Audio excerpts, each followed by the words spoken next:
आज आपण महानगरपालिकेच्या आयुक्त साहेबांना महाराष्ट्र नवनिर्माण सेना भिवंडी शहरच्या वतीनं निवेदन द्यायला आलो। अपेक्षा करतोय आयुक्त साहेबांकडनं की आमचं जे शहराच्या हितासाठी जे पत्रव्यवहार चालू असतो ह्याला आपण चांगला प्रतिसाद द्याल अशी आम्ही अपेक्षा करतो। हर औरत के लिए माँ बनने का एहसास होता है काफी खास। इसी एहसास में आपका ख्याल रखने के लिए बनाया गया है मदर केयर हॉस्पिटल, जहां गायनेकोलॉजिस्ट डॉक्टर इकरा के एक्सपीरियंस के साथ आपको मिलेगी प्रीमियम फैसिलिटीज जैसे train staff, hygienic room, in house sonography, साथ ही आईसीयू और इमरजेंसी सर्विस अवेलेबल है। नॉर्मल डिलीवरी, सिजेरियन या फिर बच्चेदानी निकलना, हर तरह के ट्रीटमेंट बखूबी किए जाते हैं। Mother care hospital, the gift of new life, above निशान होटल, बिफोर हाफिजी बाबा दरगाह, फोर्थ निजामपुरा।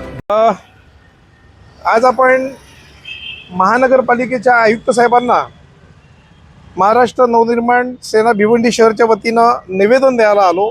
त्या निवेदनामध्ये प्रामुख्याने आमचे मुद्दे असे होते की मनसे भिवंडीच्या नागरिकांच्या ज्या समस्या आहेत ह्या आपल्या पत्रकाच्या माध्यमातून, आंदोलनाच्या माध्यमातून नेहमी महानगरपालिकेच्या लक्षात आणून देत असतं, परंतु मनसेच्या पत्रव्यवहाराला, पत्रांना महानगरपालिका कोणत्याही प्रकारे दाद देत नाही।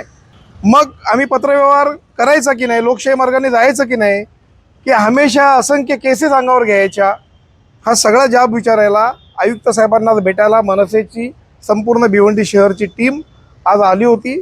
आम्हाला सकारात्मक उत्तर मिळालेलं आहे आणि आम्ही अपेक्षा करतोय आयुक्त साहेबांकडनं की आमचं जे शहराच्या हितासाठी जे पत्रव्यवहार चालू असतो ह्याला आपण चांगला प्रतिसाद द्याल अशी आम्ही अपेक्षा करतोय। महाराष्ट्र नवनिर्माण सेनेचा विजय असो, सन्माननीय राजसाहेब ठाकरेंचा विजय असो।